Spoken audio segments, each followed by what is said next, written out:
Hi students, today we are going to study about embedded firmware design approaches.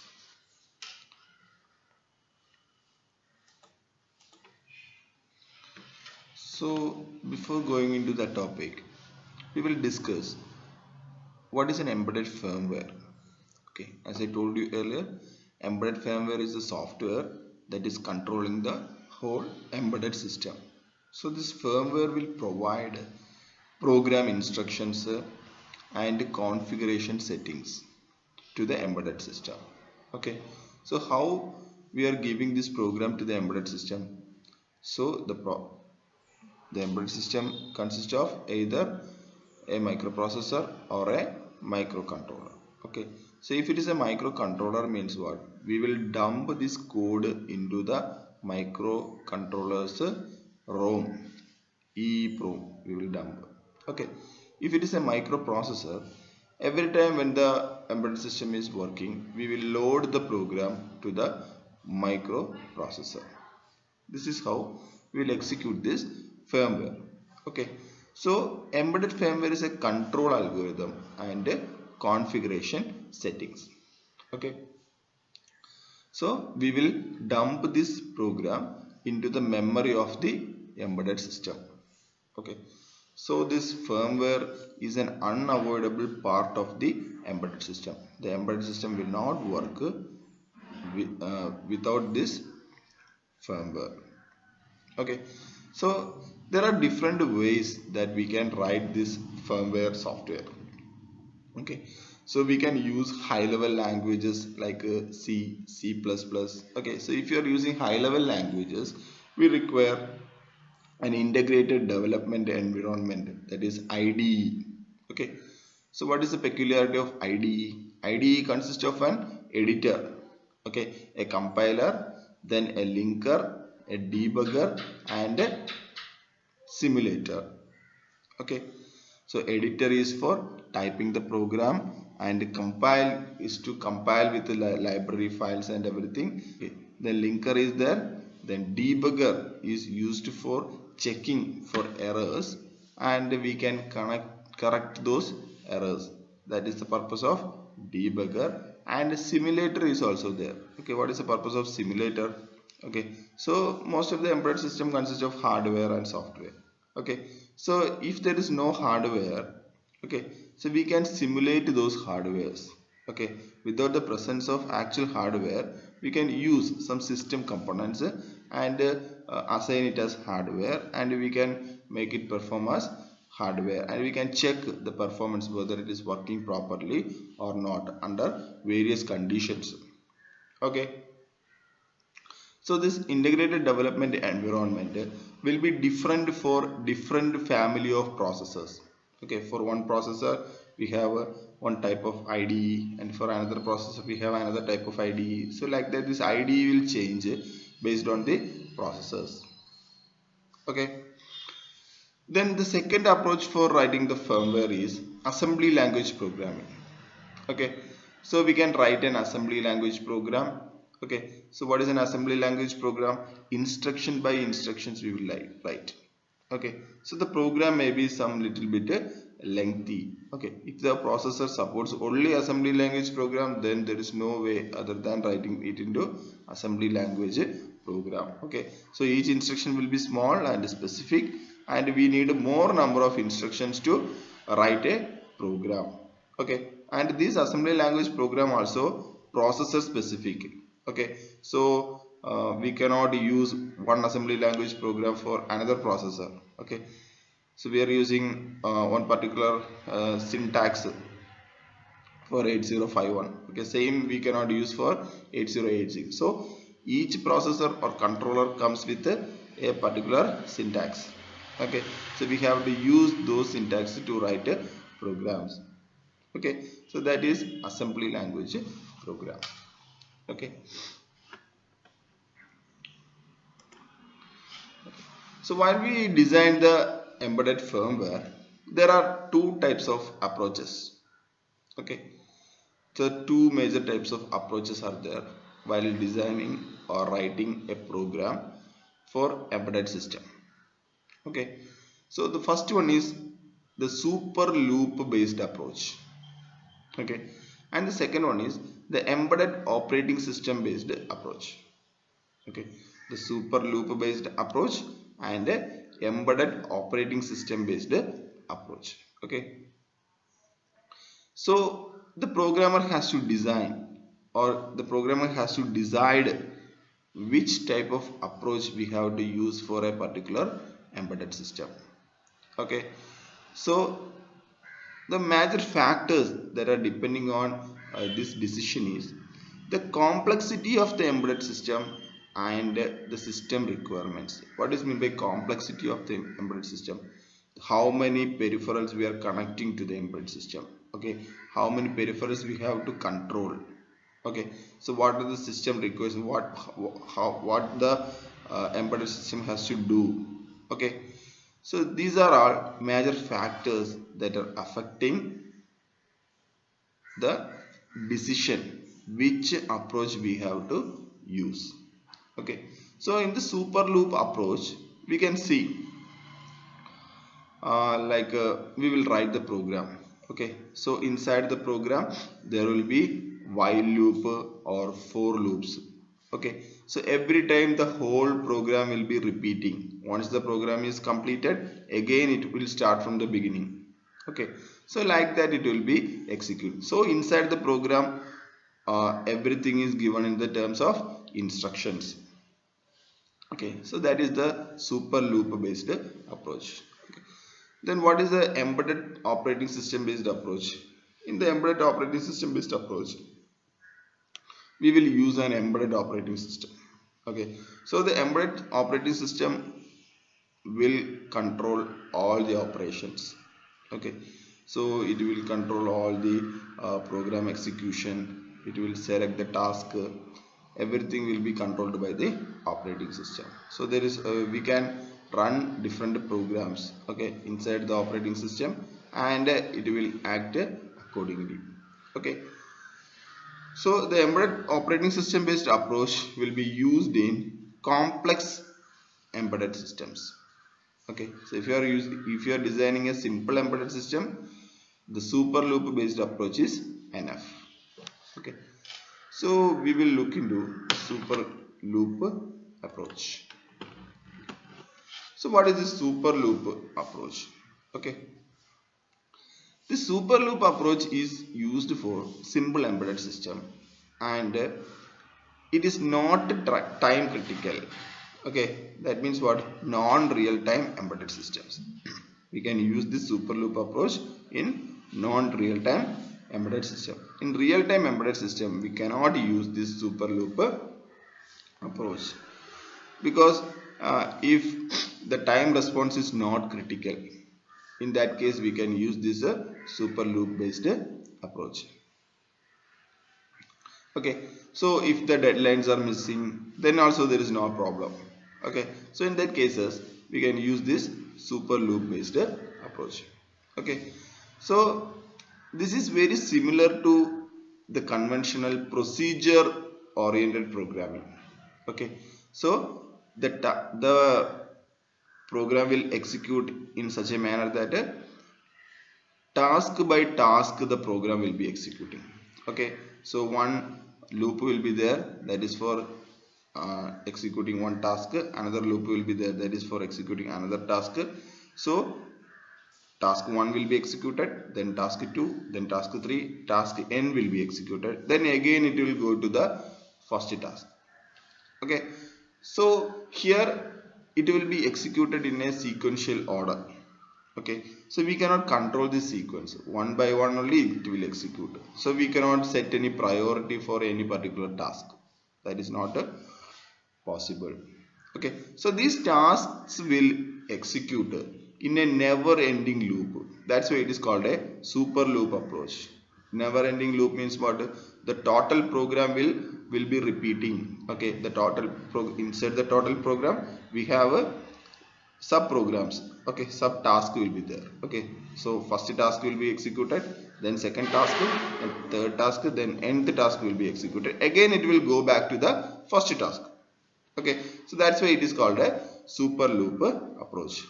Okay, So the task listed on the top of the program code will be executed first, and the task just below the top is executed after completing of the first task.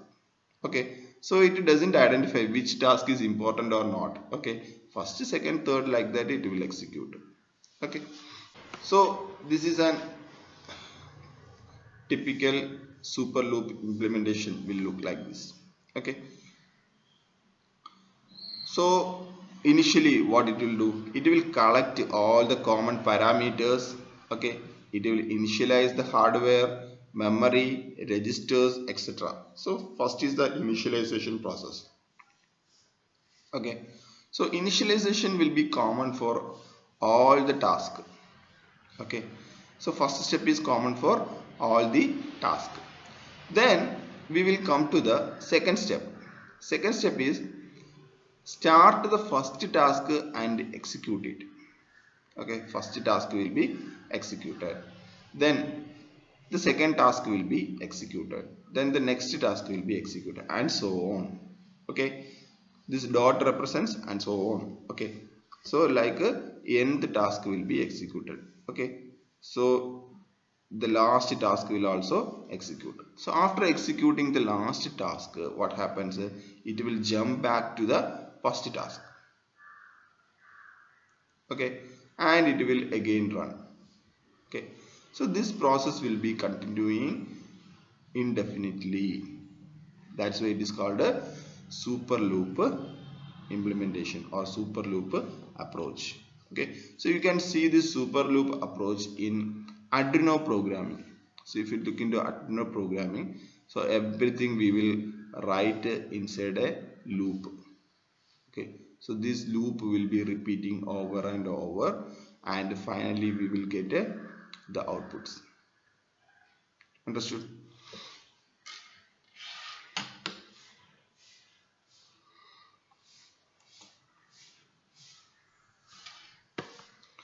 Okay, so this is a C program code in which we will use the super loop approach. Okay, first we have a void main. Okay, then configurations and initializations. Then we will use a while loop for the task 1. Then we will execute, then again it will be repeating. Okay, so this is an example code for in C program for a super loop. Okay,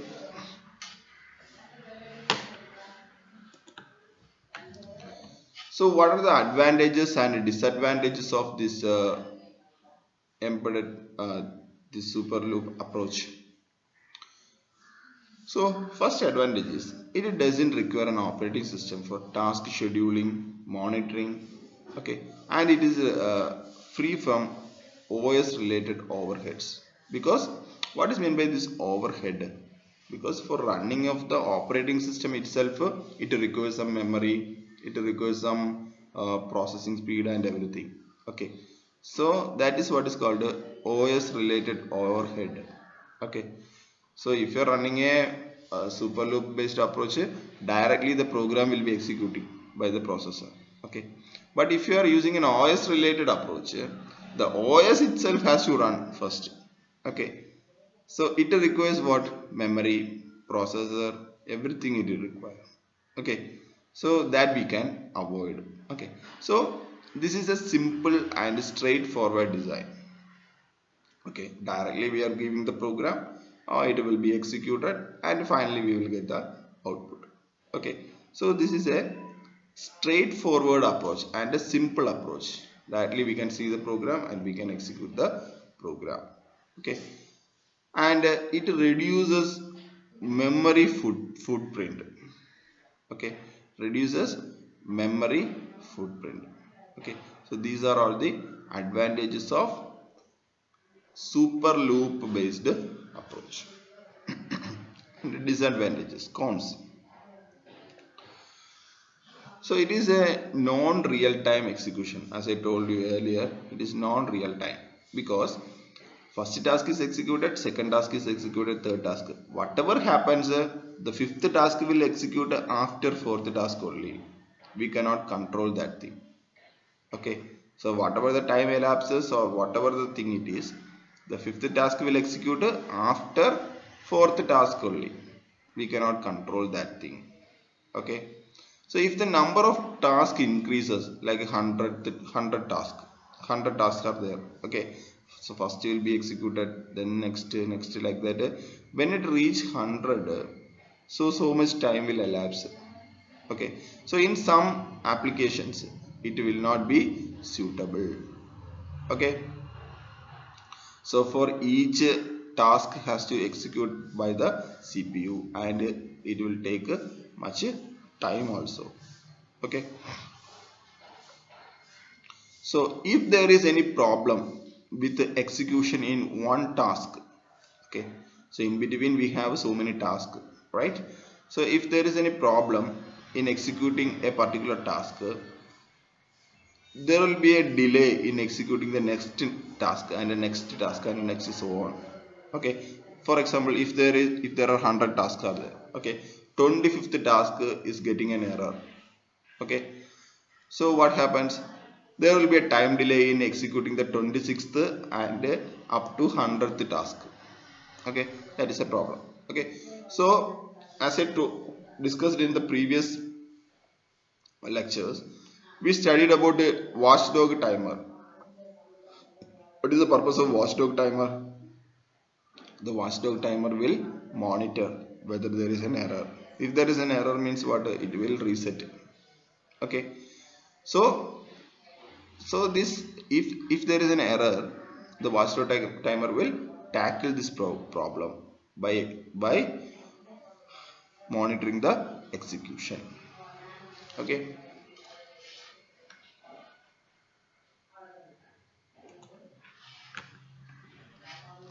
Next is embedded OS based approach. Embedded OS based approach. Okay. So the embedded OS based approach can be again classified into two. Okay. One is a real-time operating system based approach and a customized general purpose operating system based approach. Okay. So we can control an embedded system using a real-time operating system or a customized general purpose operating system. Okay. So this embedded operating system, what are the functions? It will schedule. Okay. It will schedule the execution of user task and the allocation of system resources, okay, for multiple tasks. Okay. So if one task is executing, it requires what? The data, the memory, okay, all the resources it is using, stack, etc. Okay. So the embedded operating system will allocate this thing for a particular task. Okay. When the task is completed, again it has to allocate for the next task also. Okay. So every time this embedded operating system will be running in the background, but there will be overhead. Overhead means what? The OS will consume so much memory and everything. Okay. So if you look into the task manager in your computer, you can see how much the CPU is using for running the Windows. Okay. So these overheads will cause some delay in execution. Okay. So if it is a general purpose operating system, what is an example for general purpose operating system? Windows XP is an example. Windows 8 is an example for general purpose operating system. Windows 10 is an example for general purpose operating system. Okay. So we can customize this operating system and we can make it work for an embedded system also. Okay.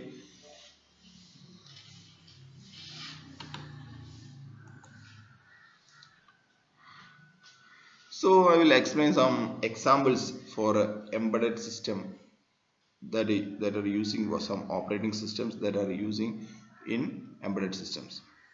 Okay. So we have a general purpose operating system. So Windows XP embedded. Okay. Windows XP embedded, that is the name of the operating system. So it is used in embedded devices. Okay. So this is an example for embedded operating system. Okay, so there is a general purpose operating system that can be used in POS machine. Have you seen POS machine? Card swiping machine. That is the POS machine. Gaming stations. Okay, like PlayStations, Xbox, etc. Those are gaming stations. So in those devices we can use. Then tablet PCs also will be using this Windows XP. Okay, and even in laptops and computers we are using this Windows XP embedded software. Okay, so these are the embedded system that are working on this general purpose operating systems. Okay, next is we will look into real time operating systems, RTOS. Okay, so what are the examples for RTOS? First one is Windows CE. Okay, Windows CE, that version is an example for real time operating system. Then Windows Mobile. Okay, next one is QNX. Then VxWorks. Okay, then ThreadX, then Micro C OS 2, that is one example for a real-time operating system. Then embedded Linux is an example for real-time operating system. Then Symbian. Okay, Symbian is an operating system that we used in previous Nokia phones. Okay, so that is an example for real-time operating systems. Okay, so these are all real-time operating systems that are working on embedded product development. Okay, so what are the applications where we use this embedded system? In mobile phones we can use it. Okay, then PDAs we can use, in flight control we can use it. Okay, in automobiles we can use. Okay, in most of the embedded system that are running on real-time operating system we can use this software if the application is real time. Okay, so in today's class we studied about the embedded system softwares or embedded system firmwares. Okay, how we choose the embedded system firmware. Okay, so the selection of this embedded system firmware is entirely on the basis of some applications. Okay, so we have to choose the embedded system based on the application that is required to execute. Okay, so what are the different types of embedded system firmware design approaches? One is super loop approach and operating system based approach. Okay, super loop approach is again divided into two. One is using high level language and second one using what, assembly language.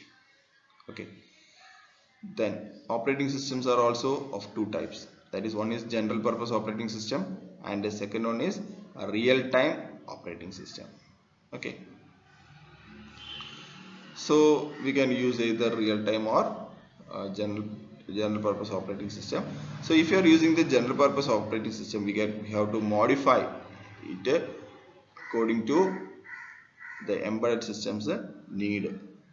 Okay, that is modified general purpose operating systems. Okay, so we are using these operating systems in most of the embedded systems. Okay,